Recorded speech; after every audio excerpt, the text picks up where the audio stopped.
Pemirsa, viralnya kondisi pasien dengan flu parah di Cina membuat sekitar rumah sakit yang menjadi ramai menimbulkan kekhawatiran pemerintah Indonesia.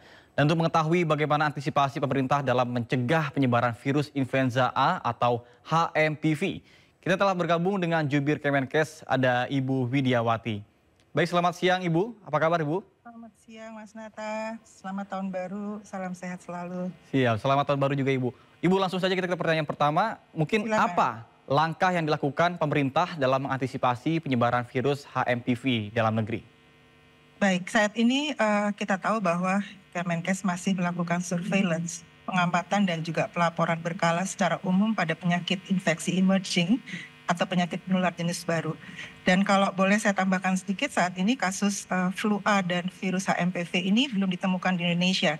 Namun kita perlu memahami bahwa ini bukan penyakit baru ya Mas ya. Jadi influenza tipe A varian H5N1 ini pernah terjadi di Indonesia pada 2005-2017, tetapi sejak 2018 tidak ada laporan kasus baru pada manusia. Sedangkan varian H5N6 dan juga H9N2 ini memang dilaporkan terjadi di Tiongkok, tetapi belum pernah terdeteksi di Indonesia. Nah, di Indonesia sendiri pengendalian penyakit menular ini terus ditingkatkan. Dan upaya ini dimulai dari dasar, yaitu peningkatan pemahaman, kemudian pola hidup sehat masyarakat, vaksinasi, dari juga surveillance, kemudian deteksi dini hingga penanganan kasus dan kontaknya. Nah, di sini yang penting adalah promosi dan juga pencegahan, yaitu promotif dan preventif.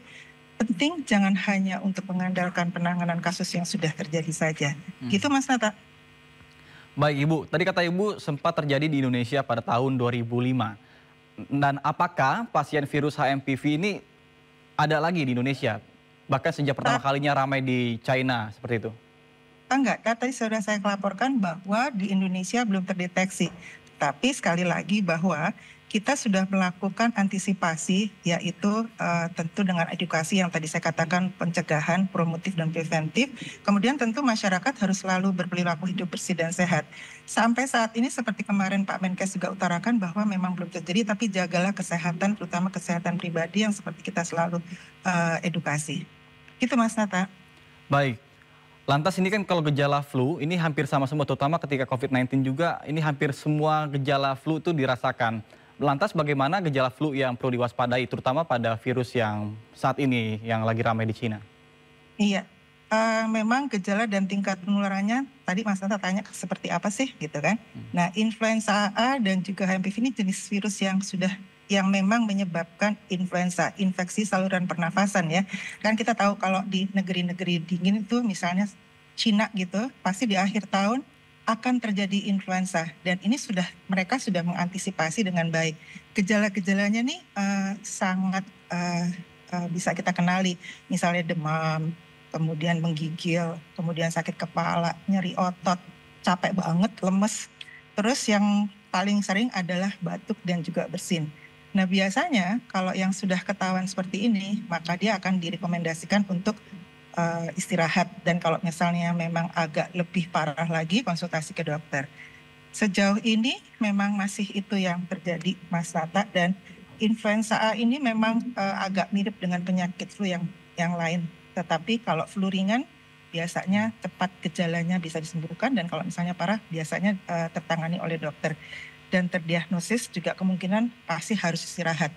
Nah, biasanya untuk para masyarakat nih, maksudnya kalau misalnya mereka udah merasa bahwa dirinya kok badannya nggak enak ya, kayaknya ada flu nih, meriang nih, sebaiknya memang tinggal di rumah deh, istirahat gitu ya. Dan kemudian kalau memang harus dianjurkan minum obat oleh dokter, minumlah secara teratur. Tetapi apabila harus pergi keluar rumah karena suatu keperluan, pekerjaan kantor, atau ada pertemuan yang sudah dijanjikan, sebaiknya protokol kesehatan dilaksanakan, misalnya pakai masker, supaya kalau batuk atau bersin tidak mengganggu atau menulari yang ada di sebelah-sebelahnya atau sekelilingnya. Baik. Begitu Mas Tata? Kemudian Ibu, saya mau menegaskan kembali nih, apa artinya untuk virus yang terjadi di China dan juga Amerika ini sama ya? Atau beda? Penegasan. Virus yang terjadi di Amerika dan China ini apakah sama atau berbeda? Saat ini kita masih belajar dari yang Tiongkok ya. Jadi kalau musim biasanya musim dingin virusnya adalah sama influenza, Mas. Dan setiap tahun itu pasti terjadi. Dan mereka ini biasanya kalau di negara-negara Cina, Indonesia, dan negara lain pasti mereka punya yang namanya laporan mingguan surveillance. Dan saat ini laporan mingguan mereka terdeteksi dan juga mereka bisa mengantisipasi. Kalau dikaitkan sama COVID mungkin masih terlalu jauh ya, Mas ya, dengan peningkatan kasusnya karena sudah ada penurunan. Itu Mas Nata. Baik, kemudian tingkat keparahan virus HMPV ini seperti apa dan potensi untuk menyebabkan kematian seperti apa? Apakah seperti COVID-19 yang sempat ramai atau bagaimana, Bu? Gini Mas Nata, jadi itu nggak bisa langsung disamakan tadi saya bilang sama kayak COVID-19. Peningkatan kasus infeksi saluran pernafasan terjadi yang di sana itu bukan suatu kasus baru atau sesuatu kasus yang harus kita sembunyikan. Penyebaran penyakit menular itu, ini ceritanya dulu, penyebaran penyakit menular itu mulai dari endemi di wilayah tertentu di sebuah negara, kemudian meluas ke beberapa negara lain yang menjadi epidemi, lalu baru menjadi pandemi yang menyebar ke banyak negara, dan itu dipengaruhi oleh beberapa faktor, antara lain mobilitas penduduk, kemudian perubahan lingkungan, kemudian kerentanan masyarakat atau mutasi virus. Dan dari data dan informasi yang kami himpun, khususnya dari WHO hingga saat ini, kasus influenza A, tipe A ini dan HMPV masih menyebar di wilayah Tiongkok saja. Itu Mas Nata. Ini kan flu ini pembagiannya hampir semua rata-rata sama nih, gejala-gejala segala macamnya. Apa yang membedakan, mungkin disebutkan flu burung ini kan menjadi salah satu yang sempat ramai, kemudian juga H1N1 dan juga COVID ini kan gejala-gejalanya semuanya hampir sama ya, Bu. Mungkin apa yang membedakannya, yang signifikan mungkin? Tidak, jadi influenza biasa Mas. Nah, kalau misalnya ini, kalau flu burung itu kan menyebar di dalam penyebaran ke manusia, kecuali manusia yang sudah dekat sama hewannya. Tapi itu ada penyebaran. Intinya adalah ini adalah influenza yang terjadi pada setiap musim dingin atau pada beberapa lokasi-lokasi yang memang dekat dengan yang mendapat musim dingin. Tetapi influenza ini bisa disembuhkan, baik gejalanya, apalagi kalau gejalanya masih ringan. Kalau gejalanya lebih parah, maka bisa ditangani oleh dokter. Intinya adalah sebetulnya kita harus menjaga diri kita dengan perilaku hidup bersih dan sehat. Itu saja Mas. Selama imunitas kita tinggi, maka insya Allah kita akan kuat dengan pengaruh-pengaruh dari luar. Baik, selanjutnya ini kan flu ini seperti di flu burung Amerika menulari kucing, anjing, dan berbagai hewan lainnya. Apakah ini benar terjadi dan apa mungkin langkah pemerintah untuk mengantisipasi hal-hal tersebut? Terutama bagi masyarakat yang memiliki hewan peliharaan agar tidak panik seperti itu? Saat ini mungkin Kemenkes bekerja sama dengan Kementan, Mas. Nanti akan ada langkah-langkah yang akan diambil untuk para masyarakat yang memang memelihara hewan-hewan tersebut. Tapi pada intinya sekali lagi kebersihan lingkungan itu amat sangat mempengaruhi, dan juga protokol dan perilaku hidup bersih dan sehat dari kita masing-masing. Tapi untuk hewan peliharaan kita akan bekerjasama dengan Kementan.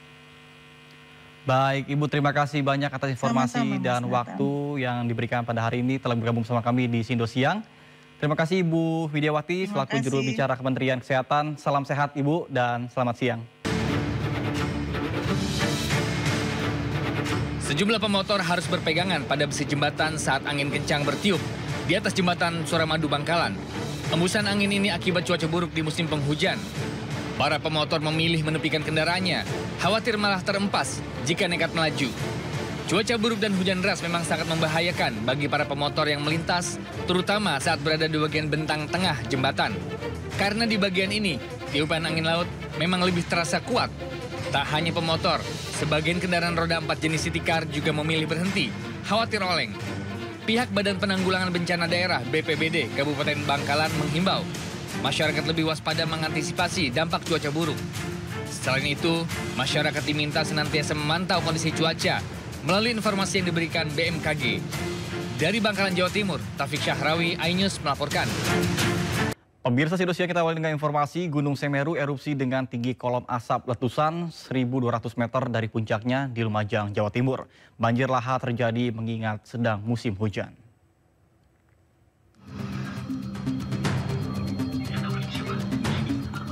Asap Gunung Semeru erupsi di wilayah Pronojiwo, Lumajang. Erupsi ini terpantau kamera CCTV di desa Oro-Oro Ombo sekitar pukul 8.15 menit waktu Indonesia Barat. Erupsi terpantau dengan tinggi kolom asap letusan mencapai 1.200 meter dari puncak dengan intensitas tebal berwarna kelabu mengarah ke sisi utara. Berdasarkan data pos pengamatan Gunung Api Semeru, erupsi terjadi dengan amplitudo maksimal 22 mm selama kurang lebih 2 menit 9 detik. Badan Penanggulangan Bencana Daerah Lumajang mengimbau masyarakat yang bermukim di kaki Gunung Semeru untuk selalu waspada, mengingat saat ini musim penghujan. Karena terjadinya hujan, kita sudah menghadapi cuaca hidrometeorologi atau cuaca basah, terutama di puncak Gunung Semeru. Kayak kemarin sudah terjadi hujan yang menyebabkan terjadinya lahar dingin. Terutama untuk aktivitas penambang lokal untuk waspada. Berdasarkan rekomendasi PVMBG, masyarakat dilarang melakukan aktivitas apapun di radius 8 km dari puncak Gunung Semeru. Dari Lumajang, Jawa Timur, Yayan Nugroho melaporkan. Banjir lahar Gunung Semeru menerjang sejumlah jalur aliran lahar pada Kamis sore di Lumajang, Jawa Timur. Banjir lahar terjadi setelah kawasan puncak Gunung Semeru diguyur hujan deras.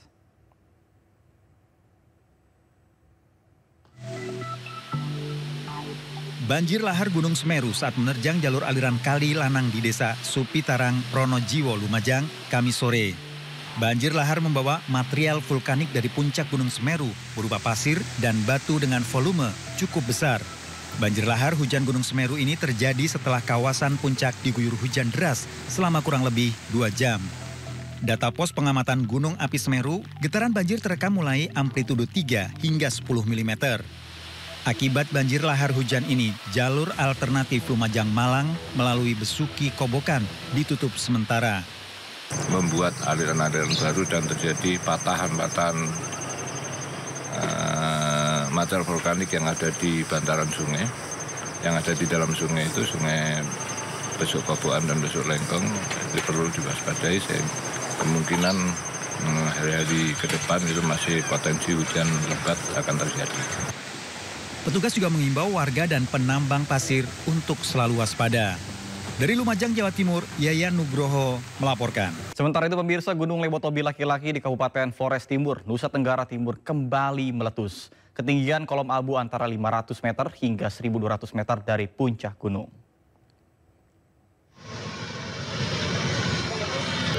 PVMBG mencatat Gunung Lewotobi laki-laki meletus sebanyak 3 kali. Selain erupsi, aktivitas gempaan juga masih terus terjadi. Pos pengamat Gunung Api Lewotobi laki-laki di Desa Pululerah, Kecamatan Wulang Gitang melaporkan aktivitasnya dengan status level 3 atau siaga. Aliran lava pijar mengalir ke sebelah barat sejauh 3.800 meter dari pusat erupsi. Warga pun diminta tidak beraktivitas dalam radius 5 hingga 6 km. Dinas Kominfo Flores Timur mengatakan terdapat sekitar 7.000 pengungsi yang menempati 5 posko terpusat dan mandiri. Posko terpusat berada di Kongga, Kobasoma, Bokang, Wolo, Matang, Lewo, Laga, dan Gerong. Banjir rob yang menerjang pemukiman warga di kawasan Muara Angke, Jakarta Utara membuat warga kesulitan untuk mendapatkan air bersih. Sementara itu, 2 wisatawan yang terluka akibat villa yang mereka sewa roboh di Kota Batu, Jawa Timur. Diduga villa roboh akibat pondasi tanah longsor.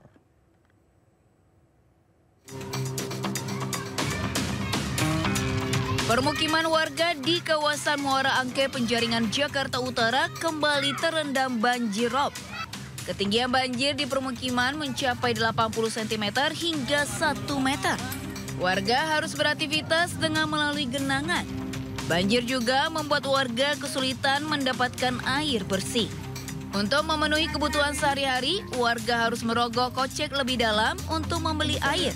Pengeluaran ekstra sangat memberatkan warga setiap kali banjir menggenangi permukiman mereka. Kemarin dan sekarang. Udah 2 hari ini ya, naik lagi ya? Yang ketika kemarin beli juga. Beli berapa, Bu? Air bersih? 5.000 sepiko.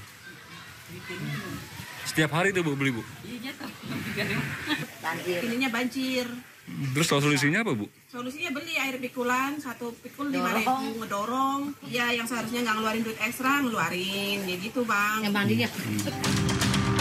Banjir di kawasan Muara Angke ini sempat surut, namun dalam 2 hari terakhir banjir kembali merendam permukiman mereka.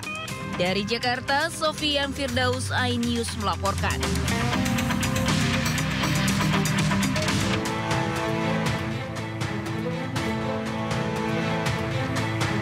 Dua wisatawan ini harus dirawat intensif di Rumah Sakit Hasta Abrata, sementara 4 lainnya luka ringan akibat villa yang mereka sewa roboh di Oro-Oro Ombo, Kota Batu. Seluruh korban terluka akibat tertimpa reruntuhan bangunan pada Senin malam. Sementara di lokasi petugas masih melakukan penyelidikan terkait robohnya villa 2 lantai. Diduga villa ambruk akibat tanah longsor di bagian belakang bangunan hingga membuat villa rusak berat dan hanya menyisakan 1 lantai bangunan. Dekat pintu, istri udah gendong anak saya yang paling kecil. Saya tarik pintu itu, istri saya turun, keluar, kami nggak sempat lagi. Saya sempat ngambil anak saya yang perempuan. Itu langsung terguling-guling kami. Itu kejadian sekitaran jam 7-an lah. Selain melakukan olah TKP, petugas juga masih memeriksa sejumlah saksi. Dari Batu, Jawa Timur, Denny Irwansyah, iNews melaporkan. Pemirsa, memasuki arus balik libur tahun baru, Stasiun Pasar Senen diramaikan oleh pemudik yang kembali ke Jakarta usai berlibur. Lebih dari 33.000 penumpang diperkirakan tiba di Jakarta menggunakan kereta api hari ini. Selain penumpang yang kembali ke Jakarta, masih nampak juga banyak calon penumpang yang baru akan berangkat dari Jakarta. Penumpang yang berangkat dinominasi warga baik yang hendak kembali ke daerah asal setelah mudik ke Jakarta di momen libur Natal dan Tahun Baru. Beberapa di antara penumpang lainnya juga ada yang baru akan mudik atau berlibur.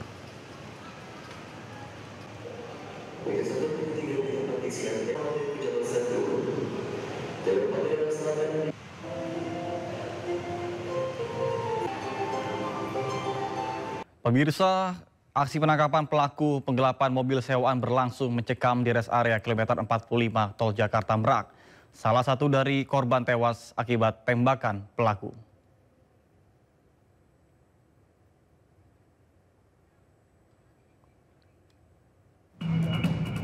Mantan Kasubdit 3 Ditres Narkoba Polda Metro Jaya AKBP Malvino Edward Justisia resmi dipecat dari Polri usai divonis pemberhentian dengan tidak hormat dalam sidang etik kasus pemerasan Jakarta Warehouse Project atau DWP.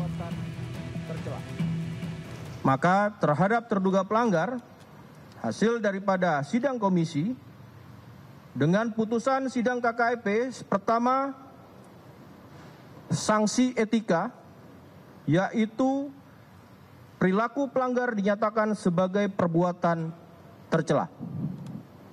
Yang kedua, sanksi administratif berupa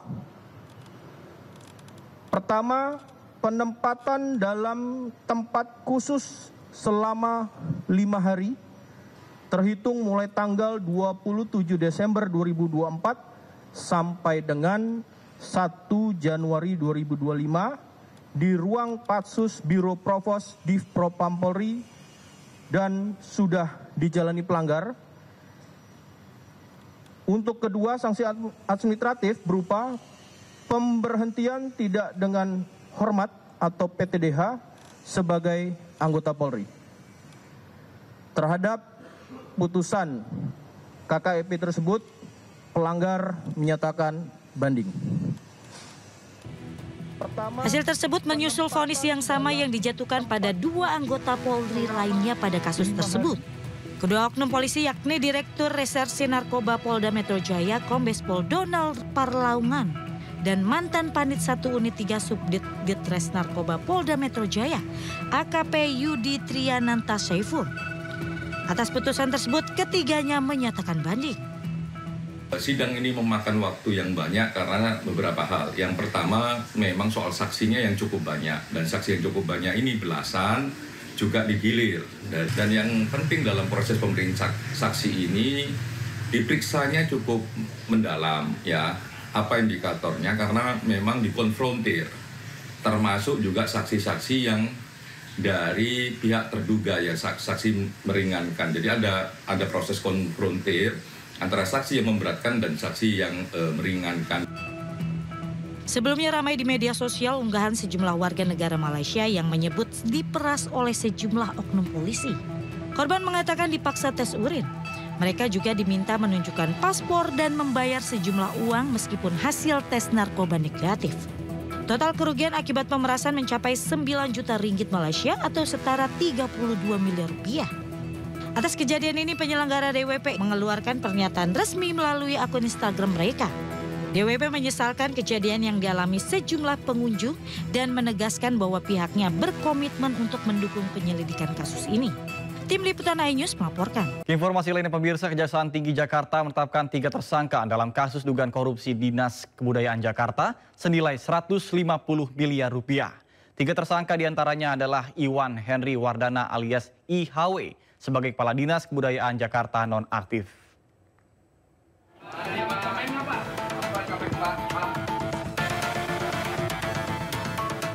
Kejaksaan Tinggi Jakarta menetapkan 3 tersangka dalam kasus dugaan korupsi di Dinas Kebudayaan Jakarta senilai 150 miliar rupiah.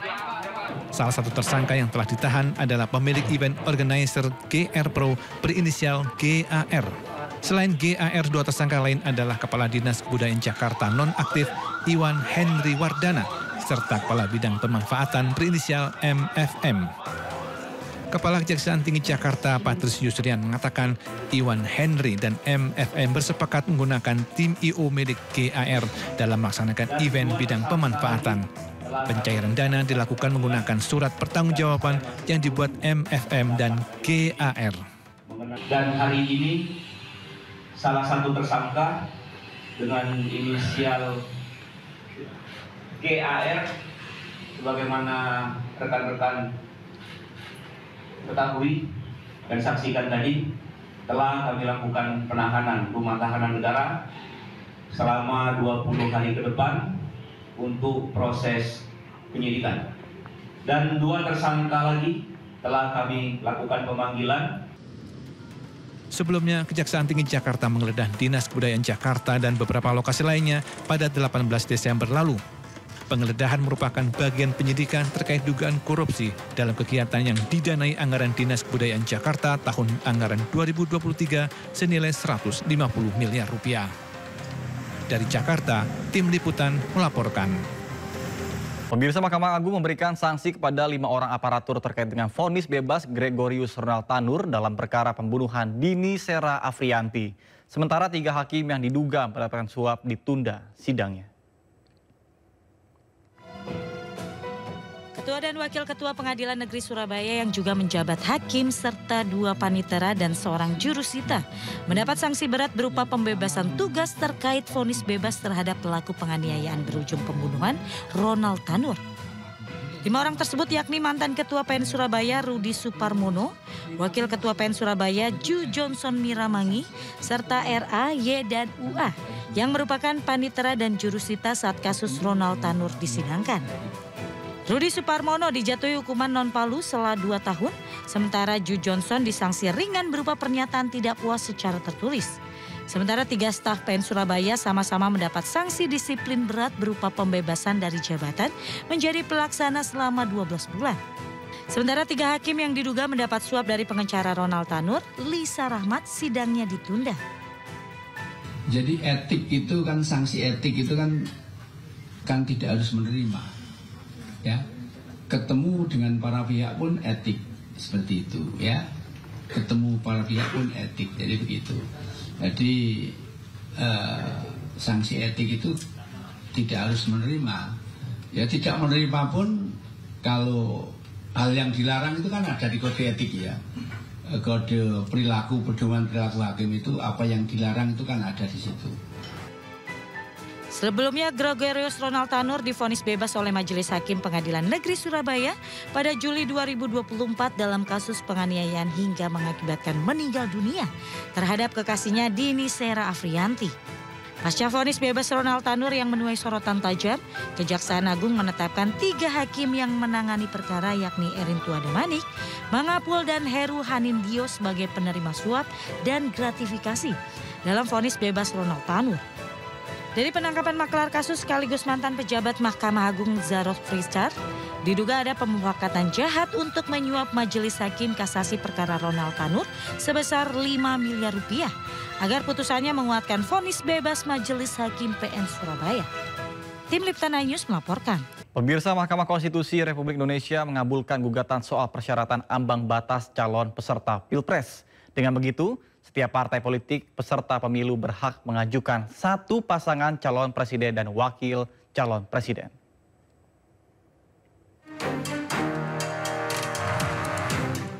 Mahkamah Konstitusi mengumumkan hasil sidang gugatan tentang syarat ambang batas pencalonan presiden atau presidensial threshold 20%. MK mengabulkan gugatan tersebut dengan pertimbangan aturan tersebut inkonstitusional dan harus dibatalkan. 2 menyatakan norma pasal 222 Undang-Undang Nomor 7 Tahun 2017 tentang Pemilihan Umum Lembaran Negara Republik Indonesia tahun 2017 Nomor 182 tambahan Lembaran Negara Republik Indonesia Nomor 6109 bertentangan dengan Undang-Undang Dasar Negara Republik Indonesia tahun 1945 dan tidak mempunyai kekuatan hukum mengikat. MK menyatakan mempertimbangkan hak konstitusional setiap warga negara untuk dipilih dan memilih. Sementara pasal 222 dalam Undang-Undang Nomor 7 Tahun 2017 tentang Pemilu dinilai bertentangan dengan Undang-Undang Dasar 45. Dengan demikian, pasangan calon presiden dan wakil presiden bisa diusulkan oleh partai politik tanpa harus memiliki kursi di DPR.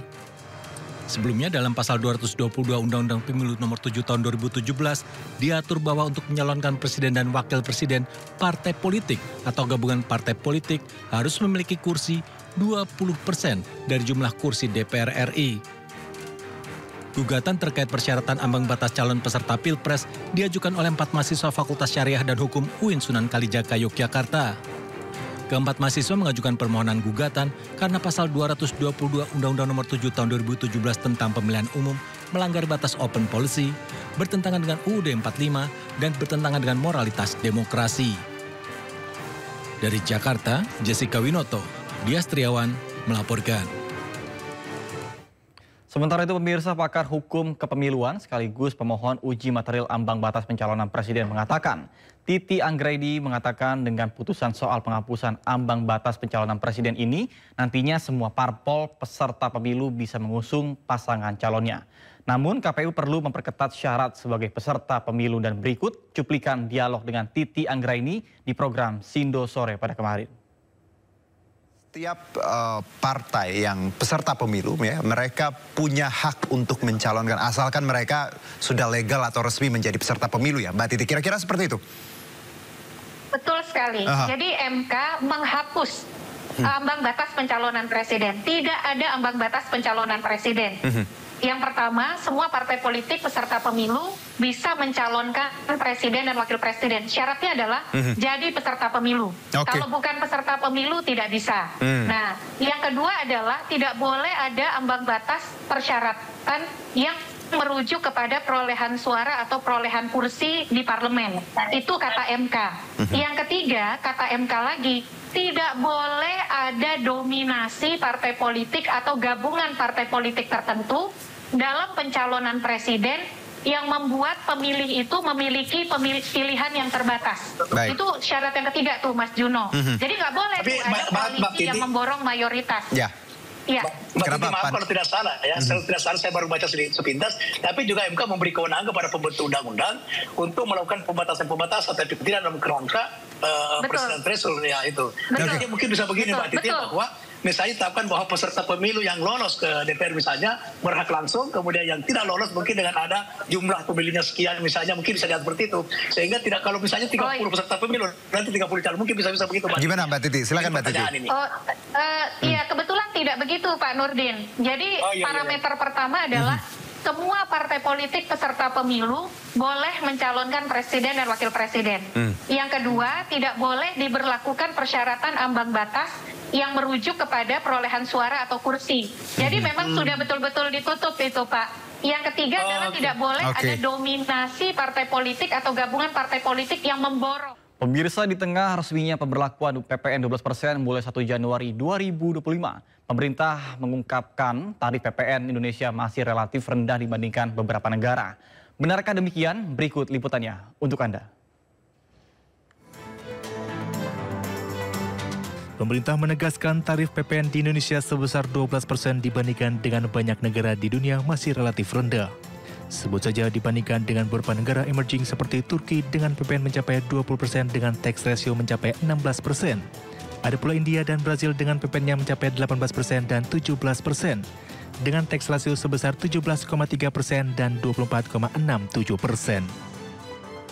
Selain negara-negara tersebut, terdapat 8 negara di kawasan Asia Tenggara yang memiliki PPN tertinggi. Di antaranya Filipina menjadi negara dengan PPN tertinggi yakni 12%, dengan tax ratio mencapai 15,6%.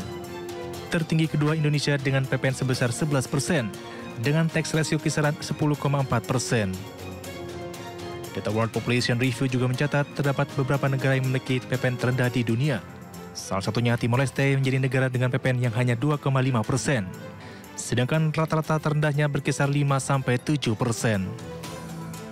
Selain itu, tercatat beberapa negara yang tidak mengenakan PPN kepada warganya. Di antaranya negara Brunei Darussalam, Myanmar, Qatar, Macau, Krakow, Kuwait, Libya, hingga Hong Kong. Pemerintah sendiri menyebutkan hanya barang mewah saja yang terkena kenaikan PPN menjadi 12%. Pengenaan barang PPN barang mewah tersebut telah diatur dalam Peraturan Menteri Keuangan Nomor 15 Tahun 2023. Dari Jakarta, Tim Liputan, ID Action. Pemirsa, swasembada pangan yang menjadi salah satu prioritas pemerintahan Prabowo Gibran menemui kendala dan tantangan yang tidak mudah. Mulai dari ketersediaan lahan, regulasi distribusi pupuk, hingga sumber daya manusia pertanian. Namun begitu, Menteri Pertanian Andi Amran Sulaiman mengatakan siap melibas tantangan terwujudnya swasembada pangan. Gagasan Presiden, beliau perintahkan harus swasembada secepat-cepatnya, sesingkat-singkatnya. Nah ini memang kita harus kerja ekstra. Karena beliau selalu mengingatkan setiap rapat, tolong swasembada secepat-cepatnya karena ini vital. Pangan itu strategis. Dan kita tahu dunia lagi krisis pangan. Ada 58 negara kurang gizi, kekurangan pangan.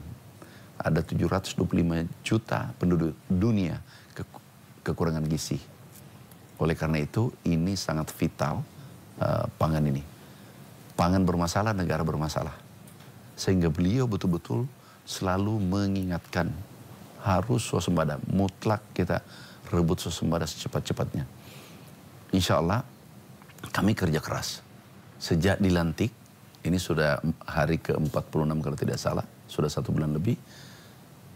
Saya minta maaf kepada seluruh pegawai kementerian dengan PPL, kementerian pegawai kementerian itu 19.000, PPL kurang lebih 40.000, berarti ada 60.000.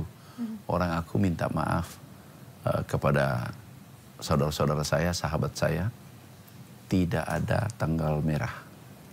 Nggak ada hari Sabtu, nggak ada hari Minggu. Sampai swasembada. Yang pertama adalah kebijakan, regulasi.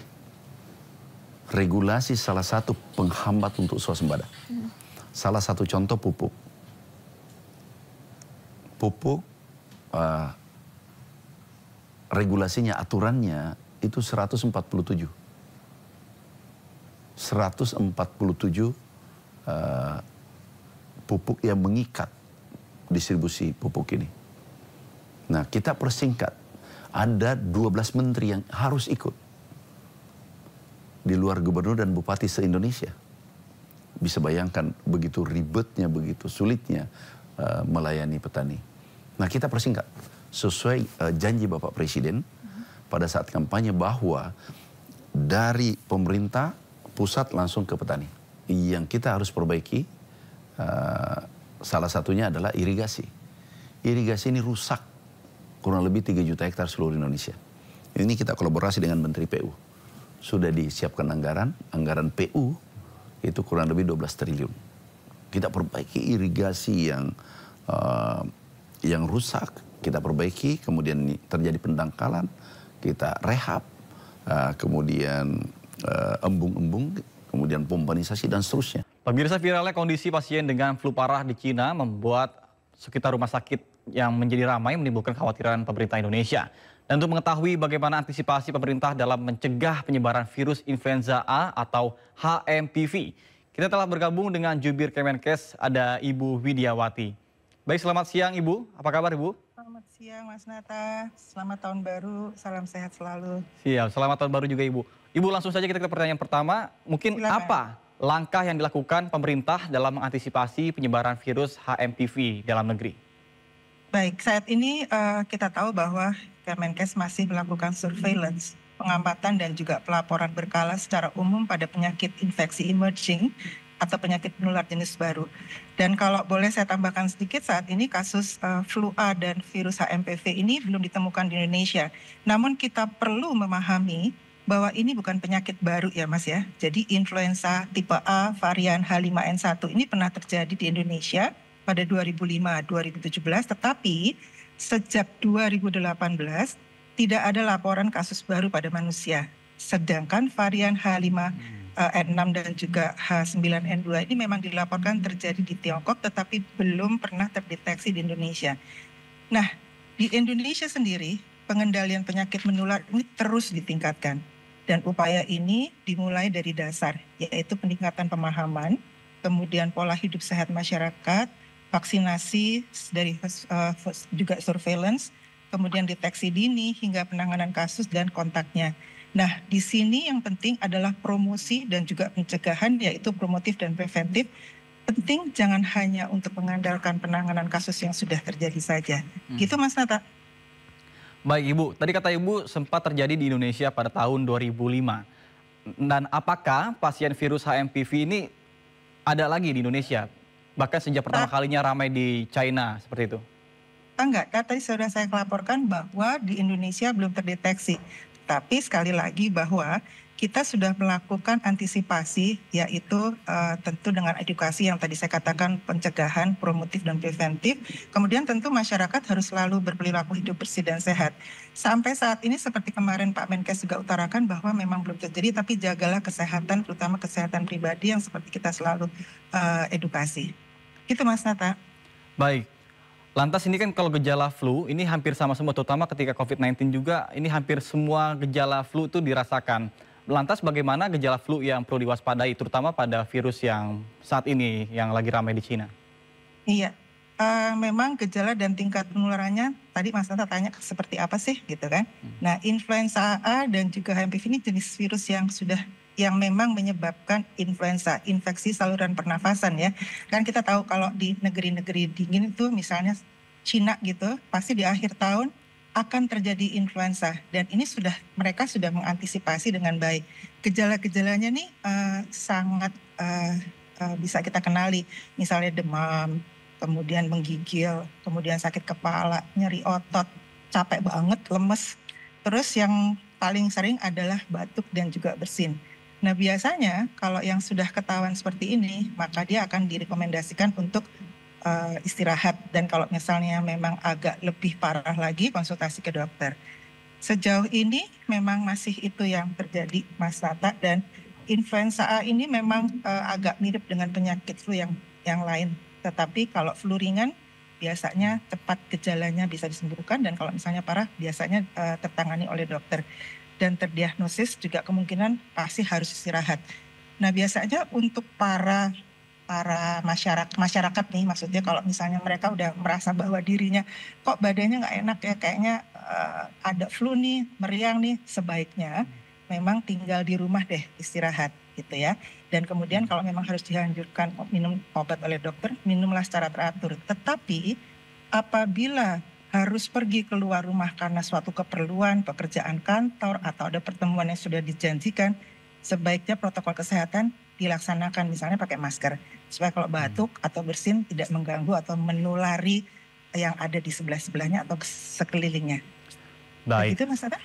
Kemudian Bu, Ibu, saya mau menegaskan kembali nih, apa artinya untuk virus yang terjadi di China dan juga Amerika ini sama ya atau beda?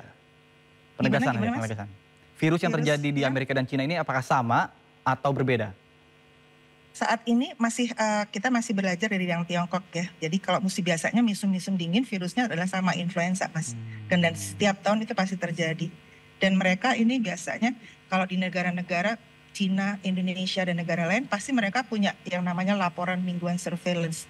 Dan saat ini laporan mingguan mereka terdeteksi dan juga mereka bisa mengantisipasi. Kalau dikaitkan sama COVID mungkin masih terlalu jauh ya Mas ya, dengan peningkatan kasusnya karena sudah ada penurunan. Itu Mas Nata. Baik, kemudian tingkat keparahan virus HMPV ini seperti apa dan potensi untuk menyebabkan kematian seperti apa? Apakah seperti COVID-19 yang sempat ramai atau bagaimana Bu? Gini Mas Nata, jadi itu gak bisa langsung disamakan tadi saya bilang sama kayak COVID-19. Peningkatan kasus infeksi saluran pernafasan terjadi yang di sana itu bukan suatu kasus baru atau sesuatu kasus yang harus kita sembunyikan. Penyebaran penyakit menular itu, ini ceritanya dulu, penyebaran penyakit menular itu mulai dari endemi di wilayah tertentu di sebuah negara, kemudian meluas ke beberapa negara lain yang menjadi epidemi, lalu baru menjadi pandemi yang menyebar ke banyak negara, dan itu dipengaruhi oleh beberapa faktor, antara lain mobilitas penduduk, kemudian perubahan lingkungan, kemudian kerentanan masyarakat atau mutasi virus. Dan dari data dan informasi yang kami himpun, khususnya dari WHO hingga saat ini, kasus influenza A, tipe A ini dan HMPV masih menyebar di wilayah Tiongkok saja. Itu Mas Nata. Ini kan flu ini pembagiannya hampir semua rata-rata sama nih, gejala-gejala segala macamnya. Apa yang membedakan, mungkin disebutkan flu burung ini kan menjadi salah satu yang sempat ramai, kemudian juga H1N1 dan juga COVID ini kan gejala-gejalanya semuanya hampir sama ya Bu. Mungkin apa yang membedakannya, yang signifikan mungkin? Tidak, jadi influenza biasa Mas. Nah, kalau misalnya ini, kalau flu burung itu kan menyebar di dalam penyebaran ke manusia, kecuali manusia yang sudah dekat sama hewannya. Tapi itu ada penyebaran. Intinya adalah ini adalah influenza yang terjadi pada setiap musim dingin atau pada beberapa lokasi-lokasi yang memang dekat dengan yang mendapat musim dingin. Tetapi influenza ini bisa disembuhkan. Baik gejalanya, apalagi kalau gejalanya masih ringan. Kalau gejalanya lebih parah, maka bisa ditangani oleh dokter. Intinya adalah sebetulnya kita harus menjaga diri kita dengan perilaku hidup bersih dan sehat. Itu saja Mas. Selama imunitas kita tinggi, maka insya Allah kita akan kuat dengan pengaruh-pengaruh dari luar.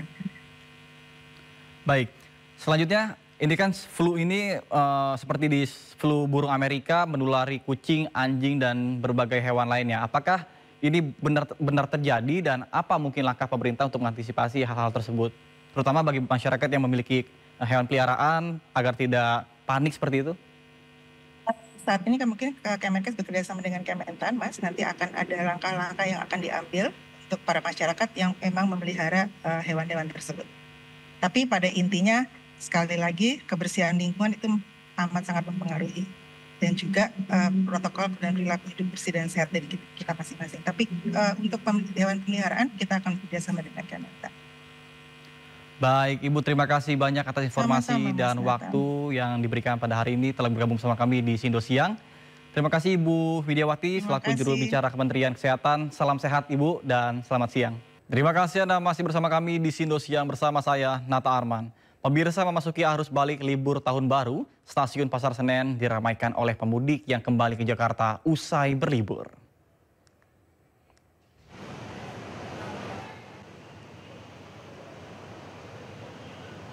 Lebih dari 33.000 penumpang diperkirakan tiba di Jakarta menggunakan kereta api hari ini. Selain penumpang yang kembali ke Jakarta, masih nampak banyak calon penumpang yang baru akan berangkat dari Jakarta.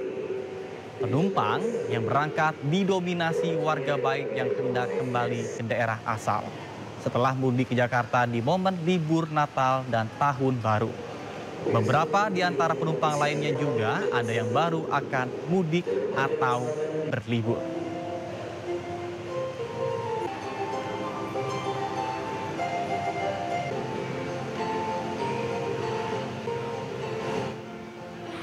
3 hari pasca Tahun Baru 2025, arus lalu lintas tol Jakarta Cikampek terpantau ramai lancar. Arus balik pasca liburan ini didominasi kendaraan pribadi dan truk bermuatan berat dengan plat nomor B. Laju kendaraan arah Jakarta tampak lancar dengan kecepatan 80 hingga 100 km per jam. Rekayasa arus lalu lintas kontraflow terpantau belum terapkan kendati berlaku secara situasional.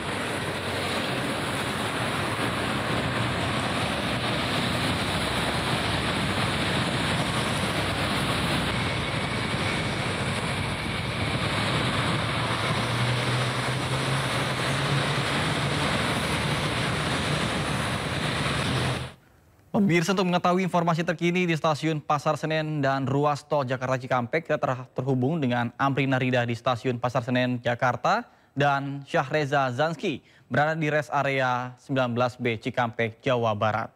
Kita menuju ke Amrina terlebih dahulu. Baik, selamat siang Amrina, apakah masih nampak banyak penumpang yang baru tiba di Jakarta pada saat ini? Silakan. Ya, selamat siang Nata dan juga pemirsa. Untuk situasi di stasiun Pasar Senen pada siang hari ini, nampaknya memang masih cukup ramai dari penumpang yang kembali ke Jakarta usai melakukan mudik. Di mana kita ketahui bahwa saat ini ataupun juga hari ini masih merupakan salah satu hari arus balik libur Tahun Baru 2025. Tentunya banyak dari penumpang yang kembali ke Jakarta pada hari ini dikarenakan hari Senin mendatang mereka sudah harus melakukan aktivitas, baik itu bersekolah ataupun juga melakukan kegiatan seperti bekerja. Nah, informasi yang kami dapatkan dari PT KAI Daerah Operasional 1 Jakarta, secara total pada hari ini sekiranya diperkirakan ada 37.000 penumpang yang kembali ke Jakarta menggunakan kereta api, baik itu mereka yang turun di stasiun Pasar Senen ataupun juga di stasiun Gambir dan juga di stasiun-stasiun lainnya. Nah, kalau kami tadi melihat memang untuk di stasiun Pasar Senen sejumlah penumpang ini berasal dari sejumlah daerah, misalnya dari Solo, lalu juga Semarang dan juga Surabaya. Dan kalau kami memperhatikan memang untuk jumlah hari ini meskipun ramai, tren jumlah penumpang dibandingkan kemarin ini sudah menurun begitu. Kemarin ada sekitar 43.000 penumpang, artinya memang setiap harinya nanti diprediksi hingga 5 Januari 2025 tren jumlah penumpangnya ini akan menurun setiap harinya, meskipun setiap harinya masih ada lebih dari 30.000 penumpang.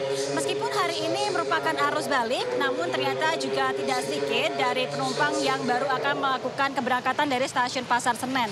Baik mereka yang baru berlibur sebenarnya Nata, ataupun juga mereka yang sebelumnya ini mudik ke Jakarta dan pada hari ini memutuskan untuk kembali ke perantauan. Untuk di stasiun Pasar Senen sendiri pada hari ini jumlah keberangkatan ataupun juga penumpang yang akan berangkat diperkirakan mencapai 18.000 penumpang, dan tentunya jumlah ini masih bisa naik ataupun juga bertambah dikarenakan hingga saat ini tiket masih terus bisa dilakukan penjualan. Nah, bagi pemirsa yang belum melakukan pembelian tiket namun berencana untuk membeli tiket, masih tersedia lebih dari 69.000 tiket untuk keberangkatan dari Jakarta. Dan tentunya untuk tiket-tiket tersebut ini bisa dibeli di sejumlah aplikasi ketiga secara online ataupun juga di website KAI. Nah, karena untuk beberapa hari mendatang ini masih tentunya cukup ramai, maka dari itu bagi calon penumpang yang baru akan berangkat ini terus dihimbau untuk berangkat jauh lebih awal agar tidak terlambat, dan juga bagi calon penumpang yang membawa barang lumayan banyak dihimbau untuk memperhatikan barang bawaan agar tidak tertinggal ataupun juga hilang. Sementara demikian kembali ke Anda, Nata. Baik, terima kasih Amrina melaporkan langsung dari stasiun Pasar Senen Jakarta, dan selanjutnya kita akan menuju ke Syahreza Zanski di rest area 19B Cikampek. Baik, selamat siang Reza, seperti apa kondisi lalu lintas di sana? Silakan. Ya, baik Nata dan juga pemirsa, selamat 19B untuk ruas tol Jakarta Cikampek, arus balik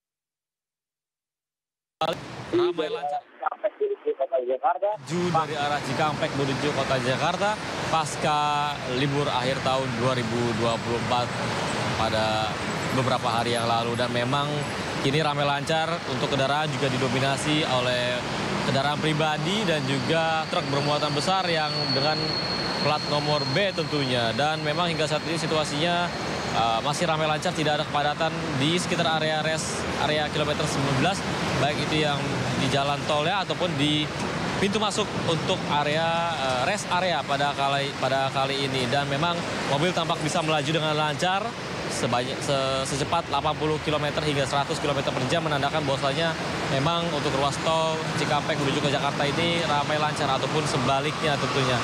Nata dan juga pemirsa, memang hingga saat ini terlepas dari ramai lancar, memang belum diterapkan rekayasa lalu lintas kontraflow, mengingat di beberapa waktu lalu seperti kemarin itu diterapkan kontraflow di sekitar kilometer 57 dan lain sebagainya. Maka darinya memang hingga saat ini dikarenakan tidak ada kepadatan yang begitu merayap ataupun kepadatan yang begitu terlihat, maka belum diterapkan adanya kontraflow pada hari ini. Namun dipastikan bahwasanya untuk kontraflow diterapkan secara situasional melihat daripada kepadatan pada hari ini.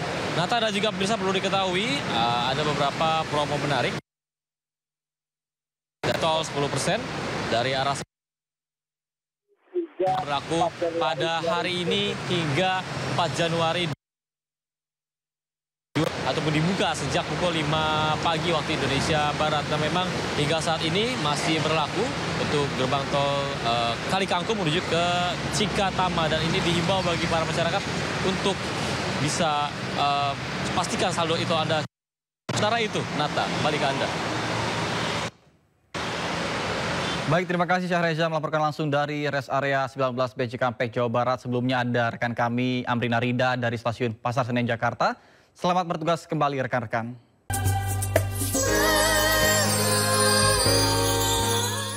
Pemirsa, momen libur awal tahun dihabiskan warga dengan mengunjungi sejumlah tempat wisata. Salah satunya di Kebun Binatang Ragunan, Jakarta Selatan. Destinasi wisata yang edukatif ini menjadi primadona bagi keluarga yang membawa anak-anak.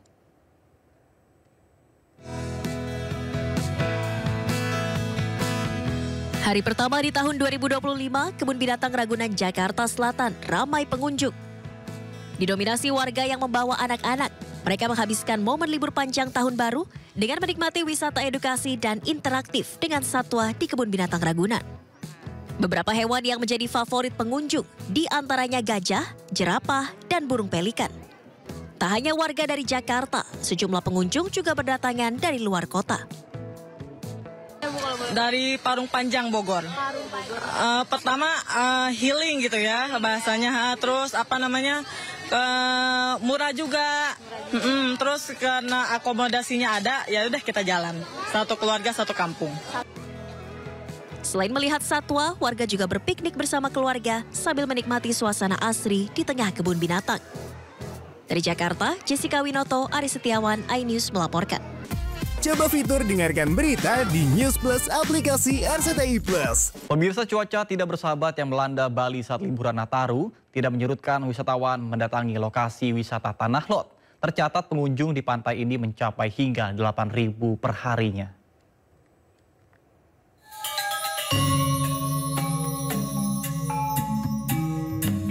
Cuaca yang cenderung mendung, bahkan seringkali hujan, tak menyurutkan minat wisatawan untuk berkunjung ke Tanah Lot, Tabanan, Bali.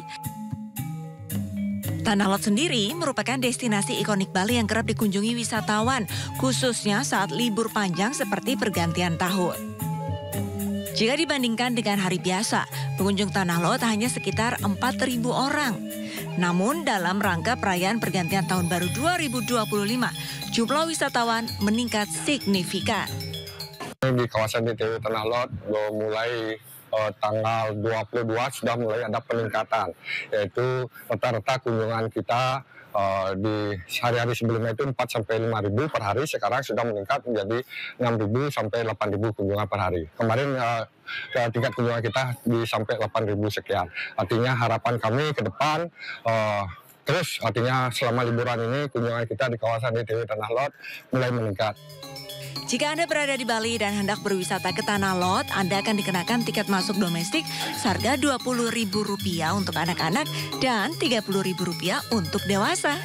Sementara untuk wisatawan asing, anak-anak akan dikenakan Rp40.000 dan dewasa sebesar Rp75.000. Bagaimana? Anda tertarik mengajak keluarga Anda menikmati keindahan Tanah Lot? Dari Tabanan, Bali, Indira Ari, iNews melaporkan. Coba fitur dengarkan berita di News Plus aplikasi RCTI Plus. Pemirsa, ribuan wisatawan memadati kawasan dataran tinggi Dieng di Kawah Sikidang, Banjarnegara, Jawa Tengah. Wisatawan pun antusias untuk melihat dari dekat fenomena alam lumpur panas kawah dan bersuah foto.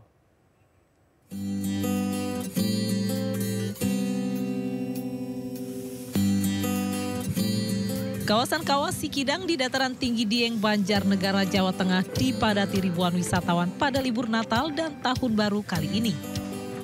Padatnya wisatawan bak lautan manusia dan viral di media sosial.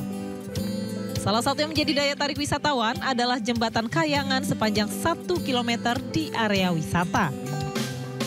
Jembatan ini mempermudah wisatawan untuk berjalan-jalan menikmati panorama di area wisata di Kawah Sikidang. Pengunjung bisa melihat dari dekat fenomena gemulak lumpur panas kawah dan kepundah kawah yang bisa berpindah-pindah. Cari udara yang lebih segar, alam. Suasana juga enak loh ya? Iya. Ini dari mana, Mbak? Dari Semarang. Di Semarang. Sudah berapa hari di sini? Ini hari kedua. Sudah kemana aja berarti? Selama di Dieng ini? Sejauh ini belum kemana-mana, ini baru destinasi pertama. Liburan tahun baru ini jumlah pengunjung melonjak dari 1.000 pengunjung menjadi 8.000 pengunjung per hari. Nah, Anda tertarik berkunjung ke dataran tinggi Dieng? Dari Banjarnegara, Jawa Tengah, Nurdin Fauzi melaporkan. Pemirsa, menyambut awal bulan Rajab dan Tahun Baru, masyarakat Lingga Kepulauan Riau menggelar tradisi makan bersama. Tradisi yang disebut makan talam sehidang ini merupakan tradisi leluhur Melayu Lingga untuk menjalin silaturahmi.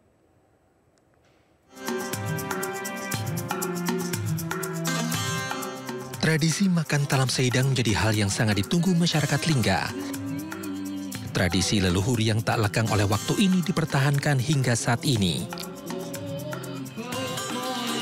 Makan talam sehidang bukan sekedar perayaan, melainkan penguatan nilai-nilai budaya dan kearifan lokal di Kabupaten Lingga.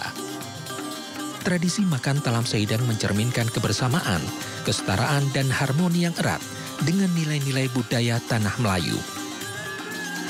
Mengembangkan ataupun melestarikan kearifan lokal, budaya-budaya setempat, dan ini sangat selaras sekali dengan apa yang kita gaung-gaungkan selama ini, pelestarian budaya di Lingga sendiri, yaitu selaras dengan apa yang sudah kita lakukan pada malam hari ini. Kegiatan doa bersama dan makan talam sehidang diikuti ribuan warga Lingga. Makan talam sehidang yang diselenggarakan untuk menyambut tahun baru dan memasuki bulan Rajab menyajikan 210 hidangan. Sajian ini bisa disantap lebih dari 1.000 orang yang hadir. Dari Kabupaten Lingga, Kepulauan Riau, Gusti Enosa, iNews melaporkan.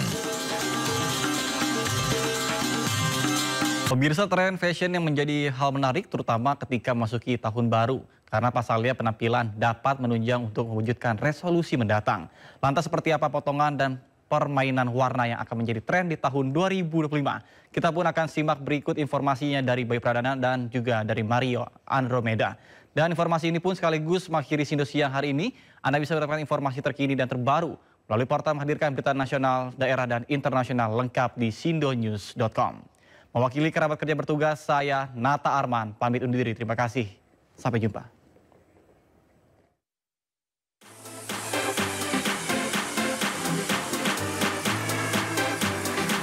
Halo pemirsa. Nggak kerasa ya udah 2025. Benar sekali, tahun baru seharusnya resolusi juga baru ya Bayu ya. Betul banget, tapi rasanya mewujudkan resolusi nggak lengkap kalau nggak disokong dengan gaya nih. Bener banget, jadi buat pemirsa di rumah jangan gegana, gelisah, galau merana karena kita berdua bakal ngasih insight-insight tentang tren fashion di tahun 2025. Kira-kira seperti apa ya tren fashion 2025? Langsung aja yuk kita lihat bareng-bareng. Ayo.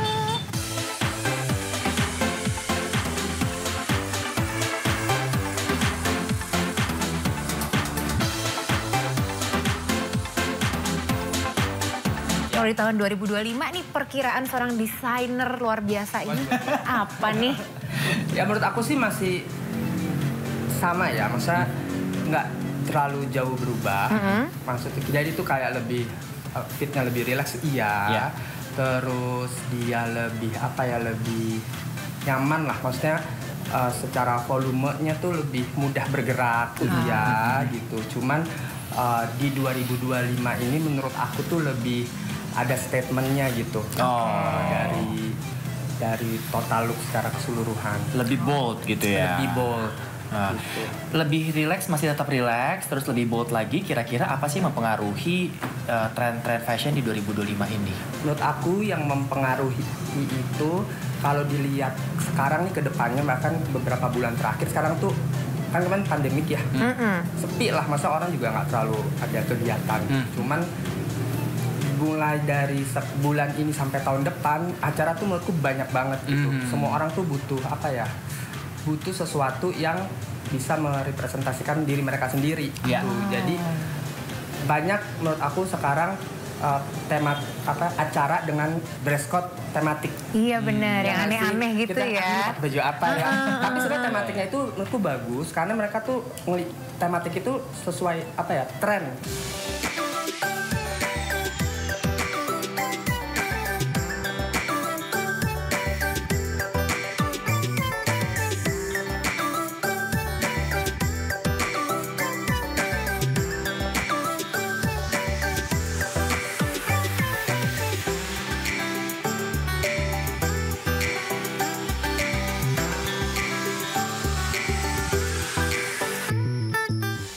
Menurut Albert Yanwar sendiri, kira-kira di 2025 trennya itu seperti apa sih?